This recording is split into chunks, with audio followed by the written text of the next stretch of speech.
நான் இப்போ பேசக்கூடிய ஒரு பதிவு பார்த்தீங்கன்னா, என்னுடைய வாழ்க்கையில நடந்த ஒரு உண்மை சம்பவத்த தழுவி தான் நான் இந்த பதிவ வந்து பேச விரும்புறேன். இந்த உலகத்தில வந்து பேய் இருக்கா? இல்லையா? அப்படிங்கிறத பற்றி ஒரு பெரிய கான்ட்ரோவர்சி வந்து போயிட்டு இருக்குங்க. பேய் இருக்கு, இல்ல. ஒரு சாரார் வந்து பேய் இருக்குன்னு சொல்லுவாங்க. ஒரு சாரார் வந்து பேய் இல்ல அப்படிங்கிற மாரி சொல்லுவாங்க. என்னுடைய பார்வையில வந்து பேய் இருக்கா? இல்லையாங்கிறத வந்து நான் சின்னதா ஒரு டெஸ்ட் பண்ணேன். அந்த டெஸ்ட் என்னங்கிறது பார்த்தீங்கன்னா, நடுராத்திரி நம்ம வந்து சுடுகாட்டுக்கு போகணும், அங்க போகணும், இங்க போகணுங்கிறது கிடையாதுங்க.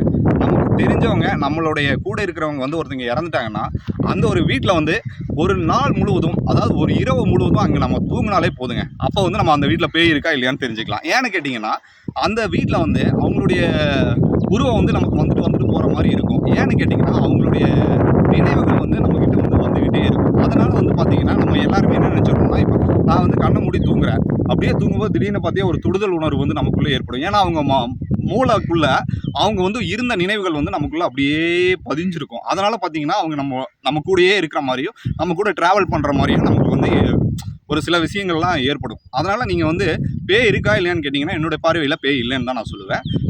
இந்த கருத்துக்கு முரண்பாடான ஒரு விஷயங்கள நான் சொல்றேன் அப்படின்னு கூட நீங்க கமெண்ட் பாக்ஸ்ல கமெண்ட் பண்ணலாம். தொடர்ந்து சின்ன சின்ன விஷயங்கள நம்ம சேனல் வழியா தெரிஞ்சுக்கணும்னு விருப்பப்பட்டீங்கன்னா, சப்ஸ்கிரைப் பண்ணிக்கங்க, நோட்டிஃபிகேஷன் கிளிக் பண்ணிக்கங்க. டில் தென் பாய் ஃப்ரம் உங்கள் சிவா. நன்றி, வணக்கம்.